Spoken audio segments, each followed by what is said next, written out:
Hey everyone, it's Jeff Fisher from High School Football America, and I have another Jeff on the other side of the screen here. Jeff Steinberg, the head coach of Beaumont High School in Southern California, longtime friend. After we moved out to the Southern California area in 2012, Jeff was one of the first or second coaches I got to meet with face to face, and that's when I found out how hot Corona, California is. Thanks for joining me, Coach. Thank you. Thanks. I appreciate it. Yeah, I think it's about 110. We were doing a story on the heat that day. So at least we're in December here. It's a little bit cooler. And you've got something really great coming up here. I've known for years that you and really everybody in the profession is so great at sharing, right? And helping one another climb the ladder. And you've got an academy coming up. Of course, it's going to be virtual because that's what everything is nowadays. Head coaching academy. And that's why you're here to talk a little bit about it. So let the viewers out there know exactly what you're doing to help people that want to either get into the profession or they're in it and they want to get up to that HC position. Yeah. So, well, I'll tell you, it kind of goes back to early in my career. I was very fortunate to get hooked up with some tremendous football coaches that weren't in my program, but I kind of sought them out. I was looking for some experts in different areas. And I was fortunate to have some really great mentors, guys who took their time and were very patient that helped me along the way. And I think that maybe at times it's something that's lost with guys running their own program, not looking for other mentors, but also just the way the internet is now. It's made it in a lot of ways easier where you can find some experts and get some help. So what I did is I wanted to kind of give back by offering what I would consider some top coaches who are experts without a doubt and can serve as mentors. I wanted to make it very accessible and very affordable to guys that, whether you're a young coach in the profession or you're just looking for some new and creative ideas to incorporate in your program, or you're aspiring to be a head coach. And I think that it hits all types, and I think it's not even just limited to football.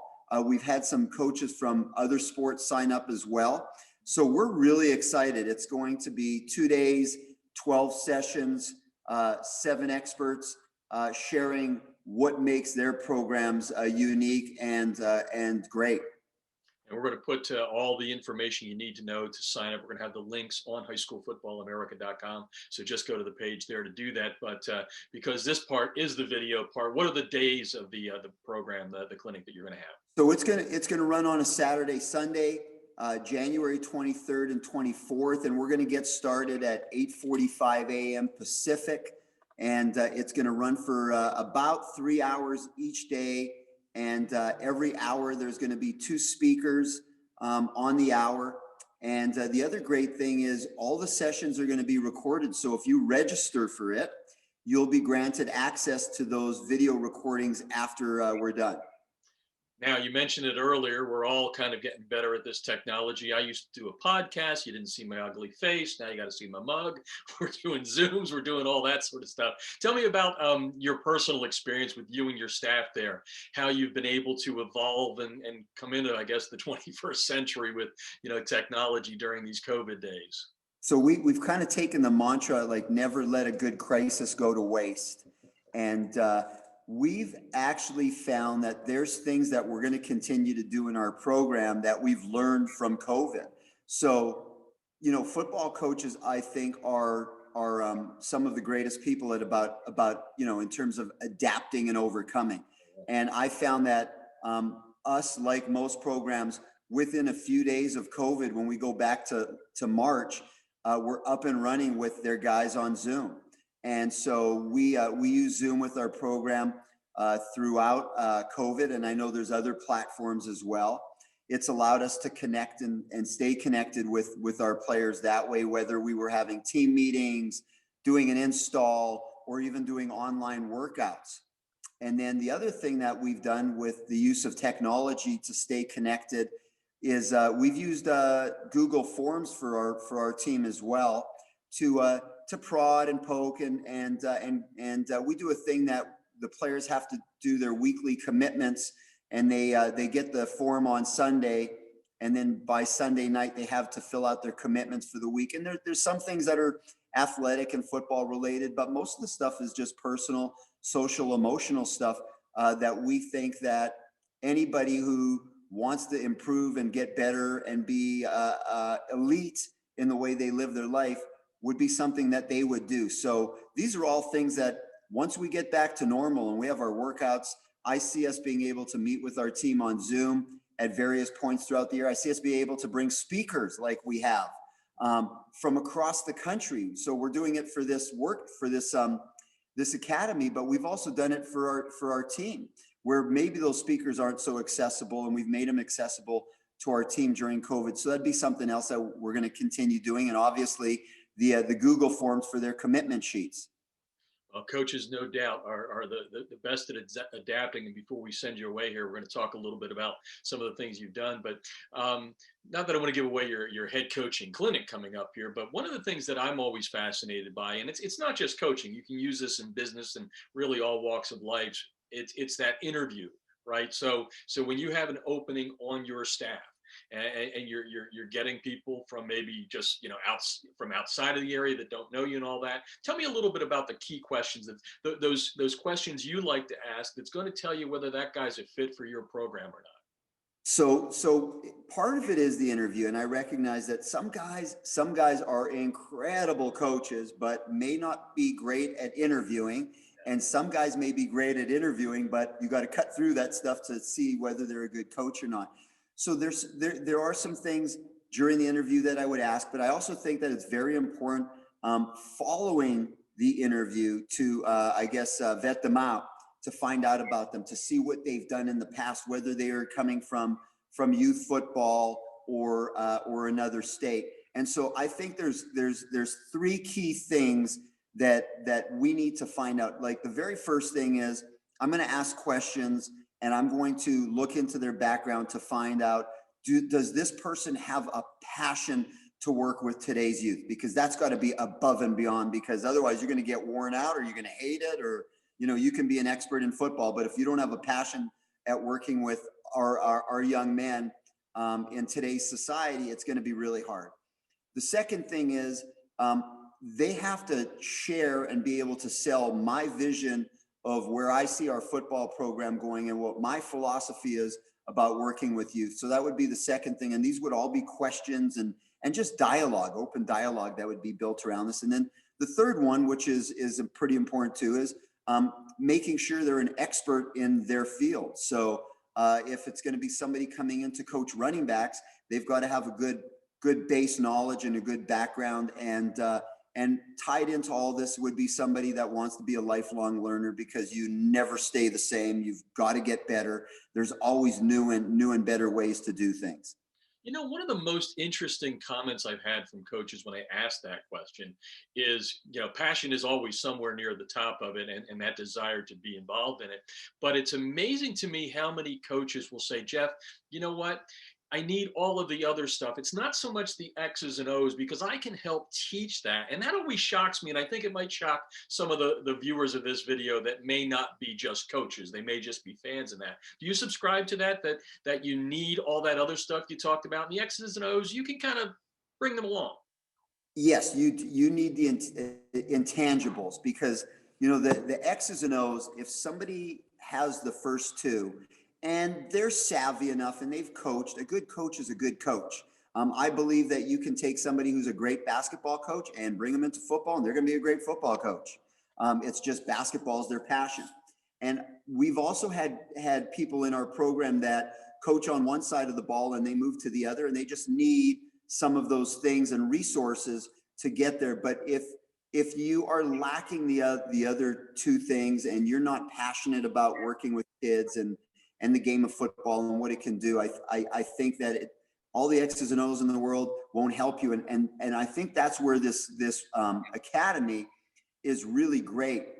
There's so many things out there on the internet and things that we can find for X's and O's.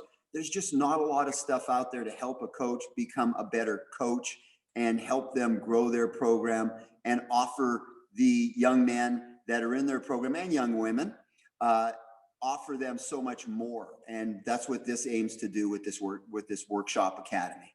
And again, this question is probably more geared to the general fan that's watching this, which is what makes the profession so special from a standpoint of sharing? Because you would think at the end of the day, there's trade secrets, and boy, Jeff Steinberg has got everything, and he's not going to let that thing go out to anyone. But that's not the case. I'm not sure if the words borrow, steal, utilize. Tell me what it is, but what makes and again, in this this profession, we are probably gifted at begging, borrowing, and stealing. And I'm going to just tell you, everything that I've got in my program are things that I've incorporated from whether they're top college programs or other high school programs, or things that people are doing in business or in the classroom when it comes to teaching.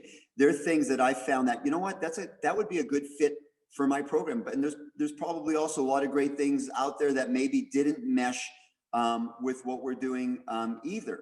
So I think that, again, yes, football coaches, we love to borrow and use things. There's nothing new. They just get reinvented and maybe get a new age way of doing things. Yeah. One of the things that I want to talk about is kind of what you guys are dealing with out in California, but more in a kind of a 30,000 foot view for everybody around the country. For those of you watching this and don't know, California still is not playing football, and they're scheduled to hopefully starting here in January or February. But my question is toward kind of, and I guess it goes back to the last answer too. I've said all along throughout the COVID crisis that if anyone could figure out a system, since football is all about systems, right, that will be able to continue playing the game during the pandemic, it's going to be coaches and administrators, because that's what you guys are used to. You understand how to put that in place. And then, maybe you didn't get a playbook that said, here's how you clean a locker out or something like that. But tell me a little bit about some of the things you've done that you didn't think you would ever have to do, but based upon the fact that you've grown up in the coaching profession, you were ready to take on the challenge that is play football during COVID. Well, geez, this would be just a exhaustive list of different things that we've had to do. So I've had a lot of practice at doing my yearly calendar. I just never thought I would have to come up with several different calendars in the same year. So that's the first thing. And that's just being, I guess, creative and being able to adjust as things go. The other one is finding out dynamic things to do with your players online in the forms of keeping them strong and healthy. So we've done documents that we've shared. We've sent them links to places on websites. And we've also conducted our classes online. And so one of the great things that we've done is we've set up a workout program that we do with them. The workout's 4 days a week. Some weeks I meet with them 2 days online. Some days I meet with them 3 days online because of our rotating schedule at school. And we've set up the workout whether you have a full-scale gym at home or you have no weights. We've given them something that is allowing them to get stronger. We are fortunate that we get to see them 4 days a week. Up until finals, we were able to see them 4 days a week to do speed, agility, and skill work. And so I found that rather than just, spinning our wheels and focusing on things that we have no control over, let's look at this time that we have now as an opportunity just to get faster, to get stronger, to improve our nutrition, and to actually improve in our skill. So we've looked at it as just, hey, we're just going to have a longer off season. We're going to get better. So one of the things that we've dedicated our program to, and this is whether you're a freshman or you're a 2021 kid, is we are going to help you improve your skill for next year. So if we have players that are going on after they graduate and their goal is to go play football at some sort of post-secondary institution, whether it's a JC or a four-year school, we're helping them improve their football skills. So we're just not going to rest and use this as an excuse. And so I just think that we've, as football coaches, really kind of like dug our heels in to find ways to get the players to still improve in the quality of their life and in themselves as athletes. And I've said this, I've written this, and I'll continue to shout it from the mountaintops. There's such a great job being done by every coach at every level, every administrator to have 36 states playing. And I know you're not one of them, but it's just phenomenal. And I think you guys deserve all the credit in the world. As a matter of fact, I think it's probably something that needs a white paper to it, because you guys have done such a fantastic job. Folks, if you're watching this on highschoolfootballamerica.com, you can sign up for Jeff's coaching clinic that is coming up in January. All the links will be there for you. Just got to click on it to sign up. If you're watching this on our YouTube channel, please go to highschoolfootballamerica.com and you'll be able to get all the links there to sign up for it. Coach, for the people around the country that have seen all the stories of your change, not seeing your story of changing your game plan and your calendar and all that, but what's the latest out there? I mean, is there going to be spring football in California? I know you don't have too big of a real clear crystal ball, but what's the latest of the latest? So the latest is that the state, there will not be any high school competitions until they've got a start date for, and this is just isn't for football, but the start date would be, the earliest would be January 25th, that there will be high school athletics. They're going to reevaluate January 4th and see if they have to come out with something else, or if it's going to be a go for January 25th. We kind of have a date for football that by the second week in February, we need to be in pads to make some sort of season happen. And I think that it's something that could possibly happen. We're all going to need to work together. I'm going to just tell you right now, like, if this is going to happen, people need to be wearing their masks. They need to be staying home. They need to be making sure that they wash their hands and getting sleep and just trying to keep their immune system up. And if we have any hope, people are going to have to work together. I really believe in my heart that it's something that's doable, but it's going to be a football season that looks like no other. It's going to be different than it's ever been. So it could be something where we actually play a league schedule with no non-league games, and then maybe some sort of modified playoff. And I think that we have to be willing to accept something like that if it happens. Most importantly for our class of 2021 guys, so that they can have something that they can leave high school with some great memories, despite having just a horrible, crummy setback during their senior year. And one of the things that you are as a coach is a therapist. Sometimes you're a father, a second father, all kinds of different things. But tell me a little bit about what you've seen firsthand with your kids, and trying to keep spirits up, because there's all kinds, right? If you got an early enrollee, well, then that's okay. But what about the kids that those tweeners that are maybe looking for a D2, D3, NAIA, or it's just the end of the football career, right? It just ends at the end of high school. So what have you seen, and what's some of the stuff that you've been able to talk to them about and kind of keep them away from those bad memories that could be occurring here in 2021? Well, probably speaking on behalf of most coaches across the country, is there is a definite correlation between high school athletics and seeing friends and social, emotional health and academics. And so one of the things that I personally saw is when we were able to get to come back and resume our workouts, I saw grades improve immediately, because we know as coaches the amount of D's and F's at high schools across the country was incredible. And so just by getting them back on campus and seeing their faces, grades went up. Kids were feeling better as a result of just getting daily exercise, fresh air, working out, and being able to have some sort of social setting where they could see their friends and see their coaches. So those were incredible positives, whether you were actually playing a season or you were doing quote unquote conditioning workouts or working on skill development. The other thing is that we're seeing is just there's going to be a huge bottleneck with colleges being able to take recruits on, prospects. college players are being given another year. They're being allowed to have a free transfer this next year. And so there's just not going to be a lot of opportunities that there would be in a normal year for them to bring on, anywhere between 18 to 24 new players. And so one of the things that I think that players have to be willing to do if they go on is look at what they may consider it a worst case scenario. I certainly don't. I think that if you're going on after high school, it's always a great thing because you're going to have to compete. It's great football, whether you're at a JC, NAIA, or NCAA institution. And so players may have to be willing to go to a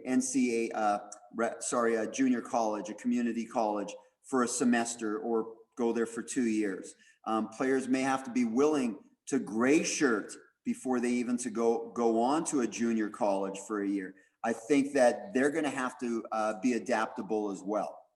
Yeah, it's going to be a lot of cycling through that's going to happen is kind of the point on that. Before we get back to your last pitch in the coaching clinic that you have coming up, you're there in a weight room, nice backdrop there, but you haven't heard the clanging probably as much as you'd like, and maybe not at all in some instances. And you talked about the online stuff you're trying to do to the kids that have a weight room in their house, to the kids who don't even have a weight.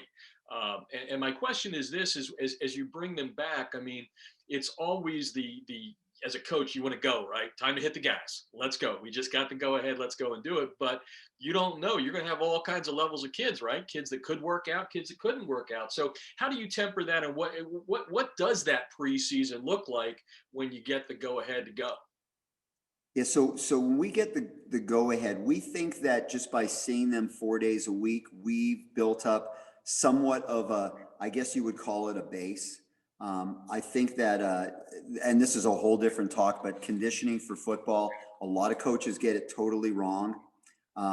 You have to condition them for 6 seconds at a time, followed by anywhere from 15 seconds to 35-second rest. Do it 6 times, go sit on the bench for 5 to 10 minutes.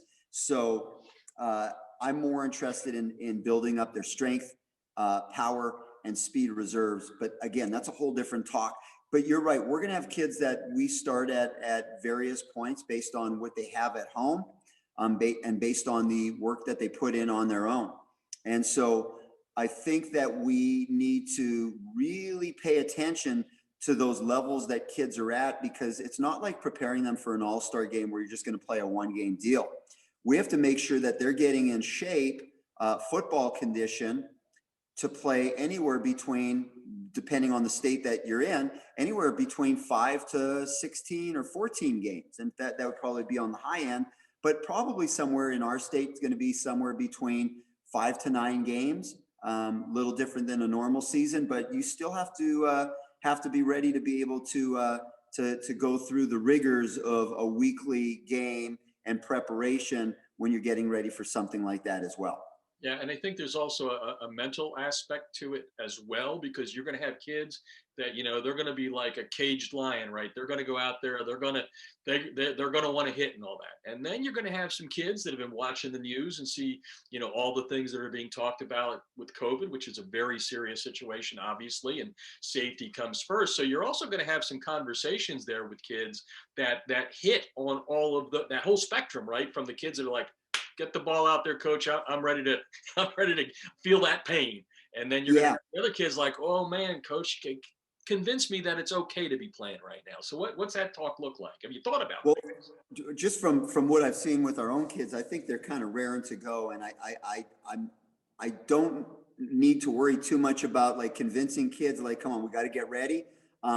It's these kids have been without football and they are just itching to get back to the sport that they're really passionate about. So I think that it's keeping them fresh, keeping them healthy, physical health for football, but also, safe so that they don't get hit by, COVID. And now you've got a player or two that's going to be out for 14 days. And I think that that's probably takes being smart, but also a little bit of luck to be able to make it through a season. Yeah, no doubt about that. Well, Coach, for all of you watching, you can see why Coach is going to have a clinic. It's going to be a good one. I've known Jeff now for going on 8, 9 years, I guess, and I know all the people that you also surround yourself with, and it's amazing how much you guys share. So you've gotten a good look at what Jeff can do as far as online and talking. But we're going to have you put on your pitch hat here for your head coaching academy and tell people why it would be a good thing to register and spend a couple of days in January with you. Yeah, so January 23rd and 24th, we're doing our Head Coaches Academy. It's really all the things other than X's and O's to help make your program elite. And I'm bringing in 6 other high school head football coaches from across the country. It's very affordable. They're super accessible guys as well. It's $29, and Jeff will share the link with where you can go to sign up. So I'm looking forward to it and hoping that we get a great turnout. Well, Coach, hoping and praying you guys get a football season out there. I just want to thank you for your time, everything you do for the profession, especially for the student athletes. I mean, that's where you just, really blossom. And I've seen it firsthand with what you do for them. And you win football games too. You build young men, send them out into the world. It's I can't say enough for what I've seen out of you and your programs. And I just congratulate you on that. And I recommend everybody check this out. This clinic will be good. You always need a refresher out there, folks. So, Jeff, thank you so much for joining us, and have a very Merry Christmas.